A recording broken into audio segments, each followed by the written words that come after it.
Voyage of the Basilisk stands out from the other books in a very obvious way, as it is printed in blue.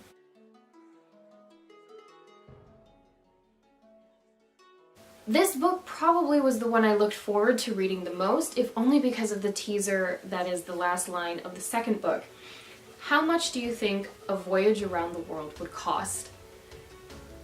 Now I need to know what that voyage is. In the second book, we get to see Jake, Isabella's son, more in depth. He comes with her on this journey and he falls in love with the sea, and it's a marvelous thing to witness.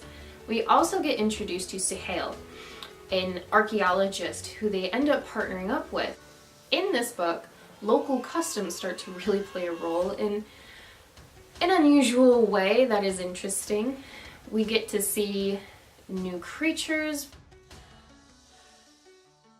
If you've ever read or watched Dune, those people's rite of passage is kind of something that happens in here, so. At the ending, we get to see the repercussions of one of the inventions from earlier that other people have also been working on. If you'll remember, she was able to construct, from the preserved dragon bone they had on them in Tropic of Serpents, she was able to construct a flying machine, a glider, and we get to see that they aren't the only ones that have been working on this. And of course this causes much political upheaval because, again, there's a war going on, and whether she likes it or not, her work keeps getting caught up in it and being restricted by it and being guided by it.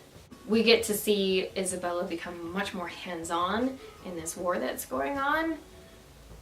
Maybe that's giving away too much, but I hope not. I'm going to again mention that if you're the kind of person that if a book ends on a cliffhanger or they give you this little nugget of information that you really want to know, well, how is that going to be involved later on to get the whole series? This definitely ends in not much of a plotline cliffhanger, but more of a they've made a discovery and now they're not quite sure what it is or how it's going to affect things.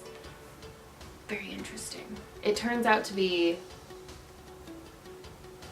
relevant in the last book, I'll tell you that much. Isabella took a rubbing of what turned out to be ancient Draconian in a couple of their languages, basically a Rosetta Stone of their world. Suhail gets very excited about this. They end up partnering together. He lends them some of their equipment, and we get to see their relationship develop. A Labyrinth of Drakes, which was a very interesting book, and that will be the next review. So thank you very much for watching. Your likes, subscribes, and your time that you took to watch this are all wildly appreciated. Until next time.